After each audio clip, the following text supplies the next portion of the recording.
Si vous sentez qu'il y a en vous quelque chose qui perçoit l'invisible, qui voit au-delà de l'évidence et capte les énergies avant même de comprendre pourquoi, alors arrêtez tout maintenant. Cette vidéo est pour vous. Laissez un like, abonnez-vous et commentez 11h11 pour sceller votre connexion avec votre vérité la plus profonde. Car ce que nous allons révéler ici n'est pas de la superstition, c'est de la perception. Vous est-il déjà arrivé d'entrer dans un endroit, sans raison logique, sentir que vous deviez en sortir immédiatement? Ce n'était pas l'odeur. Ce n'était pas l'apparence. C'était quelque chose de plus. Un avertissement silencieux résonnait dans votre esprit, comme pour dire, cet endroit n'est pas pour vous. Cette sensibilité rare n'est pas accessible à tous. Mais les élus la connaissent bien. Ils portent en eux un radar invisible, une boussole intérieure qui les détourne automatiquement des environnements chargés, même s'ils paraissent inoffensifs aux yeux du commun. Il ne s'agit pas de peur ou de jugement, c'est de la pure intuition. Une sagesse silencieuse qui murmure, préserve ton énergie. Aujourd'hui, vous allez découvrir 8 lieux que les élus évitent instinctivement. Des endroits qui, bien que normaux pour la majorité, émettent des vibrations trop denses pour ceux qui sont spirituellement éveillés. Le premier type de lieu est celui où tout semble vibrer, mais rien ne se connecte. Fêtes chaotiques, boîtes de nuit bruyantes, centres commerciaux bondés et même les grandes villes agitées. Des espaces où la lumière est intense, mais n'éclaire rien de vrai.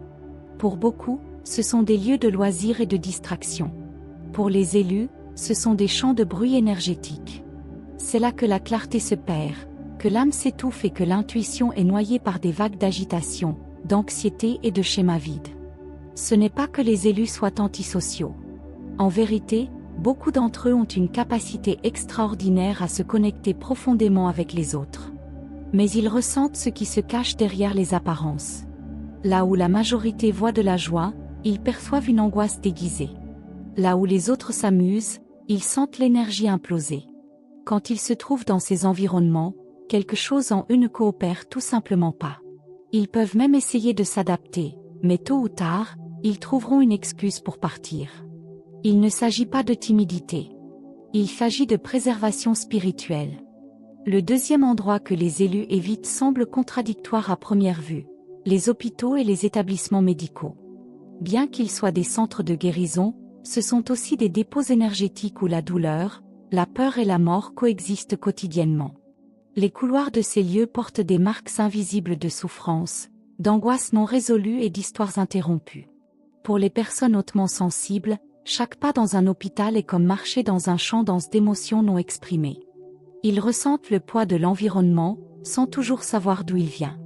Parfois, c'est une fatigue soudaine. D'autres fois, une tristesse sans nom. Il ne s'agit pas de rejeter la médecine ou de minimiser son importance. Beaucoup d'élus croient profondément à la guérison mais pas seulement physique. Ils recherchent l'équilibre du corps, de l'esprit et de l'âme. Et c'est pourquoi ils préfèrent les environnements qui favorisent l'harmonie énergétique. La nature, les temples, les lieux de bien-être et de connexion spirituelle. Ils savent que la santé ne se résume pas à l'absence de maladie. C'est un état de cohérence. Une vibration pure. Une paix intérieure. Le troisième lieu peut même être qualifié de sacré, mais il porte un poids que peu peuvent supporter, les cimetières. Bien qu'ils soient respectés comme lieux d'hommage, ce sont aussi des champs spirituels denses, remplis de souvenirs, d'adieux et d'échos non résolus. Les élus ressentent tout cela de manière brute. Ce n'est pas de la peur, c'est de la révérence. Ils savent qu'il n'y a pas seulement des corps, mais aussi des résidus énergétiques de vie passée, de douleurs non guéries, et dans certains cas, de présences qui n'ont pas encore trouvé le repos. Ils n'évitent pas les cimetières par ignorance ou par irrespect. Au contraire, lorsqu'ils y vont, c'est avec intention et respect. Pour des rituels, des hommages, des adieux. Mais ils ne restent pas plus longtemps que nécessaire. Ils sentent que ce n'est pas un lieu pour rester, mais pour passer. Ils reconnaissent le sacré en ces lieux mais savent que leur lumière appartient à un autre type de sol. L'esprit de l'élu reconnaît ce que beaucoup ne perçoivent pas, tous les lieux ne sont pas faits pour y demeurer.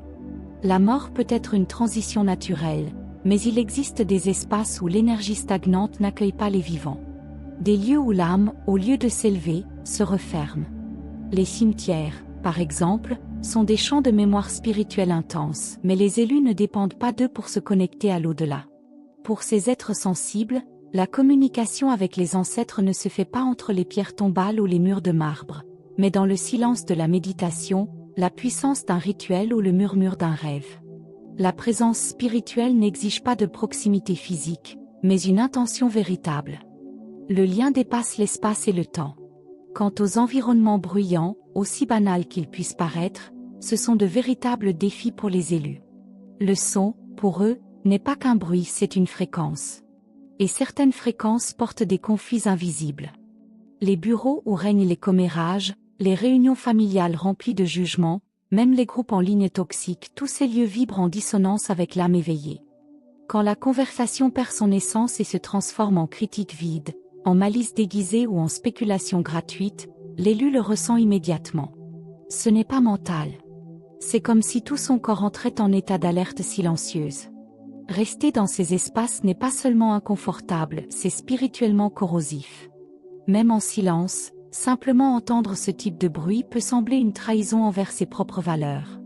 Car la parole a du pouvoir, et tout ce qui vibre dans le déséquilibre contamine, non seulement celui qui parle, mais aussi celui qui écoute. L'élu le sait. Et pour cette raison, il se retire. Non pas pour juger, mais pour préserver sa clarté intérieure. La vérité a pour eux plus de valeur que l'acceptation. Ils préfèrent l'isolement honnête à la compagnie toxique. Car leur paix est un bouclier, et leur conscience ne négocie pas avec le mensonge. Et tous les lieux religieux ne sont pas des refuges. Même si beaucoup s'attendent à ce que l'esprit trouve du réconfort dans les temples, les églises ou les synagogues, les élus ne se fient pas à l'apparence sacrée mais à la présence réelle. Lorsqu'un espace, même orné de symboles, est vide d'essence spirituelle, ils le sentent immédiatement. Certains édifices de foi, conçus pour inspirer, sont devenus des lieux de contrôle, de rituels automatiques et de jugements déguisés en piété. Pour l'élu, cela est insupportable. Ce n'est pas la religion qu'il rejette, c'est l'absence du sacré. Il ne cherche pas des normes, il cherche la résonance. Et lorsqu'elle est absente, il ne force pas. La présence divine, pour eux, peut être ressentie dans un arbre silencieux, dans la lumière du ciel ou dans la pureté d'un regard. Il n'exige pas d'ornement, seulement la vérité. Et lorsque cette vérité n'habite pas l'espace, ils s'en vont non pas par rébellion, mais par fidélité à la fréquence de lumière qu'ils portent. Certains lieux, toutefois, font mal d'une autre manière. Ce sont des endroits marqués par des traumatismes profonds, personnels ou hérités. Cela peut être une maison où la douleur était quotidienne, une école où l'âme a été réduite au silence, une ville où tout s'est effondré.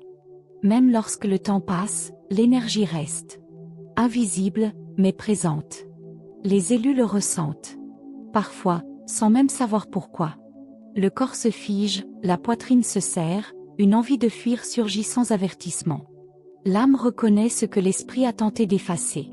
Ces lieux portent plus que des souvenirs, ils portent des cicatrices ouvertes. Beaucoup croient encore que la guérison exige de revenir sur les lieux de la douleur. Mais l'élu comprend quelque chose de plus subtil. Revenir n'est pas toujours nécessaire. Parfois, avancer est le véritable acte de libération. Reconnaître que certaines batailles ont été gagnées et qu'il n'y a plus de leçons à tirer. Éviter ces lieux n'est pas de la lâcheté.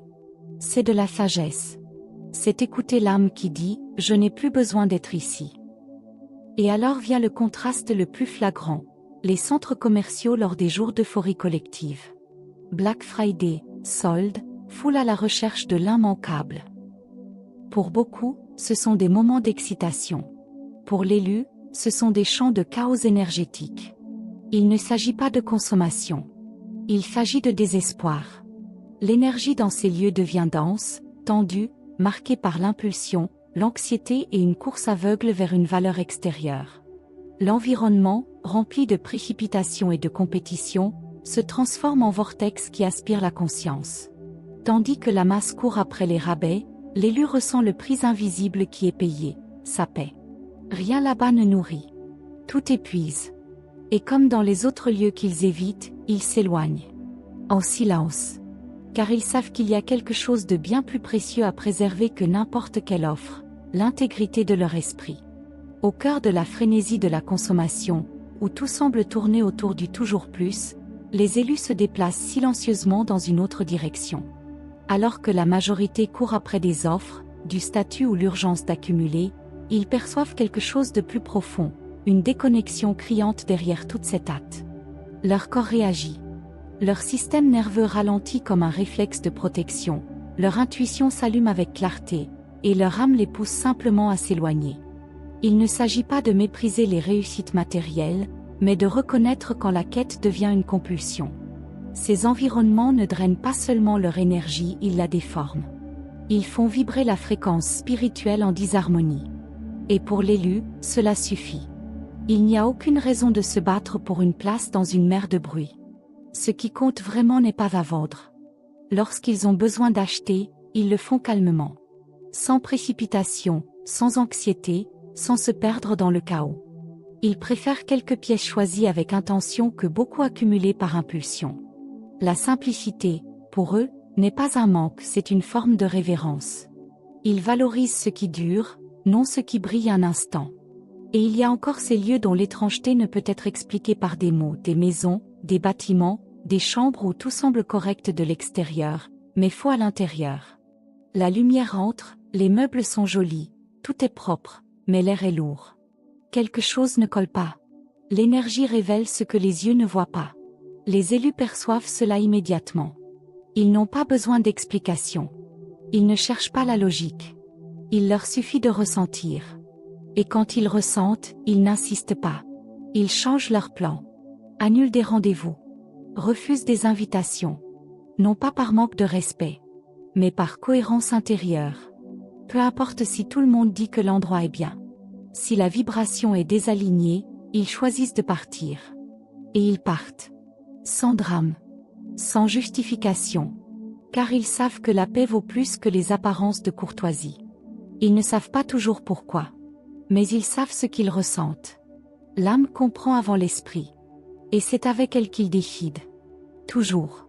Le chemin d'un élu est rarement évident. Même pour lui. Mais il y a quelque chose qui ne l'abandonne jamais, son sens de la vérité intérieure. Il ne suit pas des cartes. Il suit des signes. Et quand il évite des lieux sans savoir exactement pourquoi, ce n'est pas qu'il fuit quelque chose. Il écoute tout. Ce n'est pas de la peur. C'est de la sagesse. C'est de la protection sous forme d'intuition. Une forme élevée de conscience, subtile mais puissante, qui le guide même dans le silence. L'esprit ne comprend peut-être pas. Mais l'âme, elle, sait. Et c'est elle qui guide.